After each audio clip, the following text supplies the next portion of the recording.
Querido irmão, querida irmã, chegamos ao Tríduo Pascal, o coração da vida espiritual dos cristãos. Esse período intenso, profundo, em que nós vamos percorrer 4 momentos centrais da história humana a partir do caminho de Jesus Cristo. Hoje, quinta-feira, a instituição da Eucaristia, acompanhada com o gesto forte do lava-pés. Amanhã, a morte do Senhor, no horror da cruz. O Senhor é morto pela maldade humana, pela rejeição dos homens em relação a Deus. No sábado, dia de luto, de espera, de expectativa, e na vigília do domingo, o grito ressuscitou como havia dito que faria. Aleluia.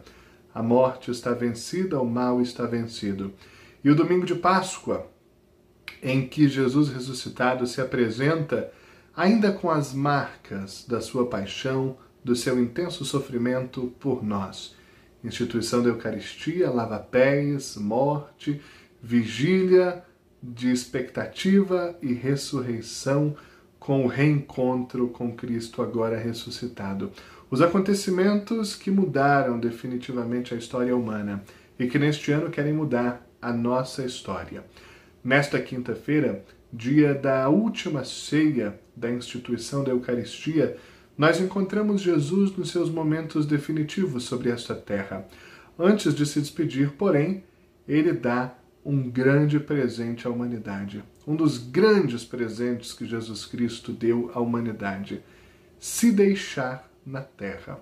Ou seja, Jesus parte depois da sua morte, ressurreição e ascensão, mas não parte de verdade, não vai embora de verdade. Encontra uma forma de permanecer conosco. E essa forma é o alimento. Jesus deixa o seu ser na terra para que a terra não ficasse vazia e sem graça depois da sua presença, para que a sua presença não fosse passageira, ele permanece. E escolhe 2 alimentos muito sugestivos, pão e vinho. O pão, desde o início da história humana, foi sinal de sustentação. É o alimento do trabalhador, é o alimento da família, é o alimento que abre o dia, que dá força e nutrição para o trabalho, o culto, os relacionamentos. E o vinho, a bebida da alegria. Jesus se deixa em comida e em bebida para deixar claro que Deus é o nosso alimento. Deus é o nosso sustento. Deus é o que segura a nossa vida, tal como a comida segura o nosso corpo. E Deus nos dá força, nos dá firmeza, nos dá a capacidade de realizar todas as nossas tarefas. E Deus nos dá alegria. É fonte da alegria, da festa. Nesse momento em que Jesus institui a Eucaristia, nós temos o gesto do lava-pés, narrado no Evangelho de hoje, no belíssimo relato de João, no seu capítulo 13. A instituição da Eucaristia não é detalhada por João. É o único evangelista que não faz. Os outros todos se prendem até alguns detalhes. João praticamente pula a instituição da Eucaristia e se foca bastante no gesto do lava-pés e numa afirmação que ele faz no início do capítulo. Essa nós precisamos guardar no coração sempre. Tendo amado os seus que estavam no mundo, amou-os até o fim. Jesus ama até o fim. O amor é amor até o fim. Até as últimas consequências, até os extremos mais absurdos e impensáveis.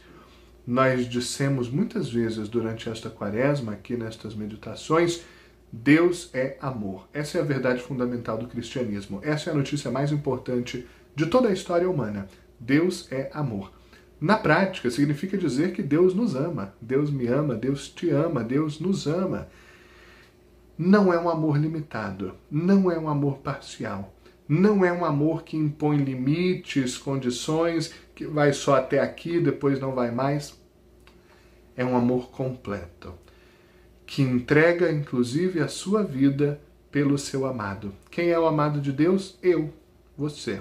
Nós somos os amados de Deus, por quem Ele entrega a sua vida até as últimas consequências. Jesus, então, antes da instituição da Eucaristia, põe um avental próprio do serviçal, se põe no chão, gesto próprio do escravo, e lava os pés. Jesus vai ao patamar mais baixo que era possível a um ser humano na sua sociedade. Se apresenta como um escravo dos homens.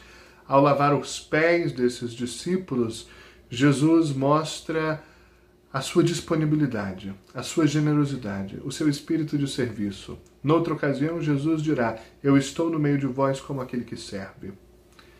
Ao final, Jesus põe de novo as suas vestes e nos dá uma lição que é das mais importantes de todas. Ele pergunta: vocês compreendem o que eu acabei de fazer? Vocês me chamam de mestre, de senhor? Estão certos? Eu sou? Se eu, que sou Deus, que sou o mestre, lavei os pés de vocês, também vocês devem lavar os pés uns dos outros. Dei o exemplo para que vocês façam a mesma coisa que eu fiz. O que Jesus fez? Explicamos outro dia. Jesus fez um movimento de abaixar-se. Era Deus na eternidade, na Trindade. Vem a condição humana. Sendo humano se faz servo. Sendo servo morre. Estando morto vai às profundezas dos abismos dos infernos. E vem resgatando, do fundo até em cima.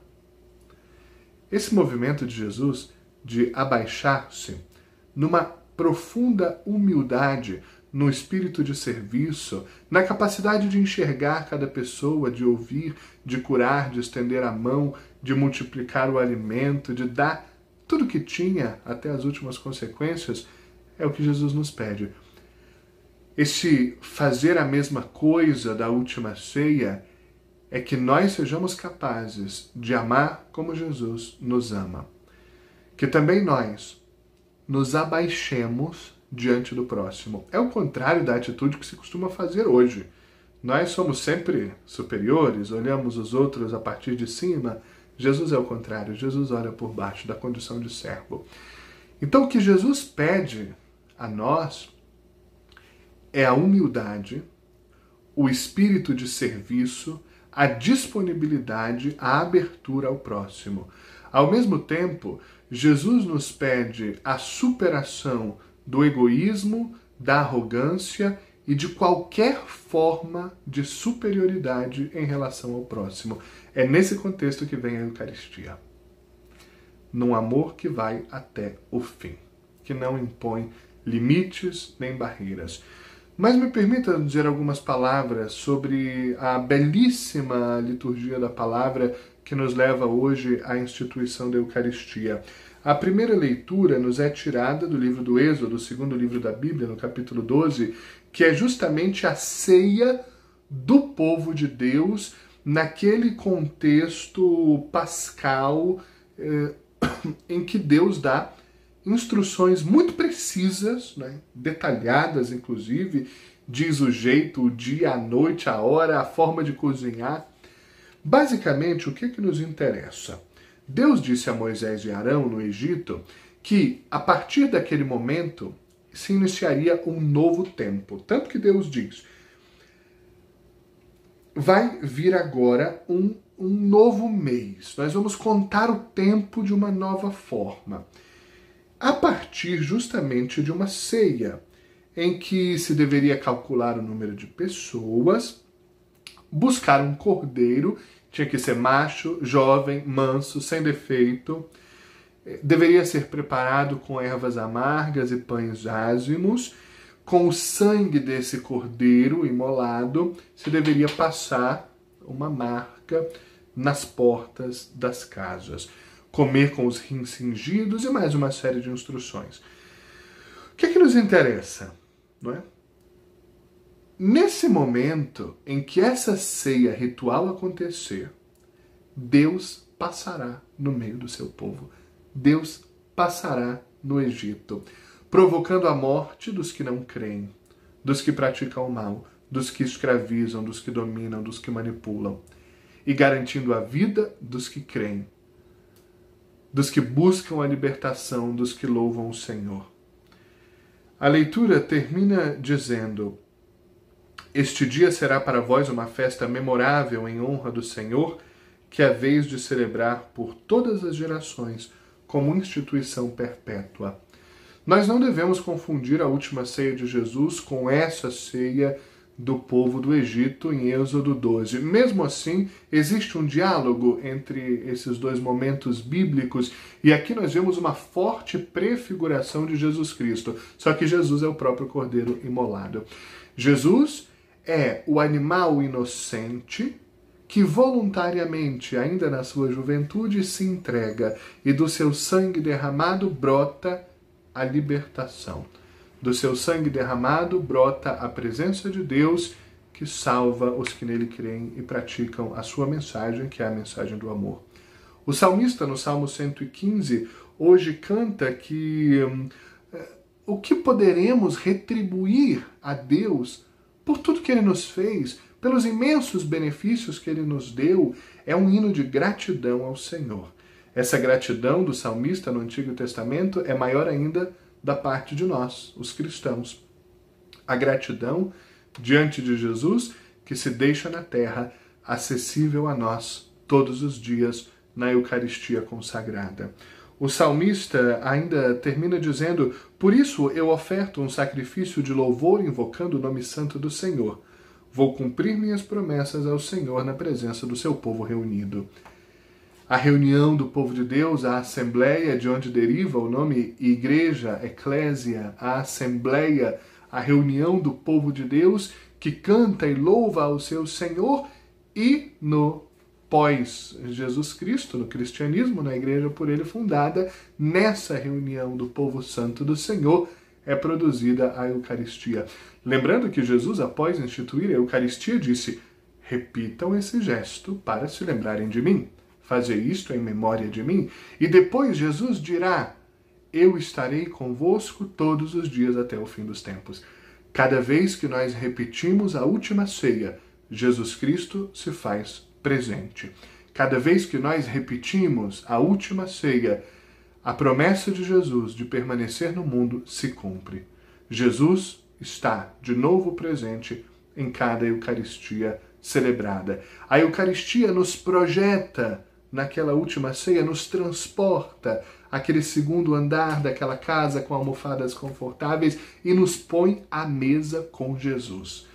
A Eucaristia é para nós Jesus mesmo, nos leva ao tempo da última ceia e atualiza no hoje da história a presença de Jesus Cristo. A segunda leitura, tirada da primeira carta de São Paulo aos Coríntios, é um dos relatos mais antigos da Eucaristia. E São Paulo aqui, de fato, descreve o que aconteceu na ceia do Senhor. Na noite em que foi entregue, o Senhor Jesus tomou o pão, depois de agradecer, partiu e disse: isto é o meu corpo que é dado por vós. Fazei isto em minha memória. Do mesmo modo, depois da ceia, tomou também o cálice e disse: este é o cálice da nova aliança. Em meu sangue, todas as vezes que dele beberdes, fazei isto em minha memória. Todas as vezes, de fato, diz São Paulo, que comerdes deste pão e beberdes deste cálice, estareis proclamando a morte do Senhor até que ele venha. Essa é a proclamação que a igreja faz todos os dias. Anunciamos a morte de Jesus Cristo e proclamamos a ressurreição de Jesus Cristo. O pão e o vinho, consagrados pela igreja todos os dias, nos garantem que Jesus Cristo permanece vivo e eficaz na história. Todas as pessoas, mesmo as que não podem, por uma ou outra razão, acessar o pão e o vinho consagrados, mesmo assim, todas as pessoas se beneficiam dessa presença de Jesus Cristo que permanece no mundo pela Eucaristia. O que é que esta Quinta-feira Santa quer nos dizer? Que Deus nos ama imensamente. Que desde o ensinamento do Êxodo, Deus passa no meio do seu povo, provocando salvação, libertação e vida nova. Esta quinta-feira também quer nos dizer que Deus é extremamente criativo nas formas de permanecer conosco. Deixou-se no pão e no vinho, para que nós pudéssemos sempre nos alimentar da sua presença, fortalecer a nossa vida com a sua força e com a sua graça. Santo Tríduo Pascal, procure este pão, procure este vinho, e não te faltará nem a força nem a alegria, porque o Senhor nunca se deixa vencer em generosidade. Bom dia.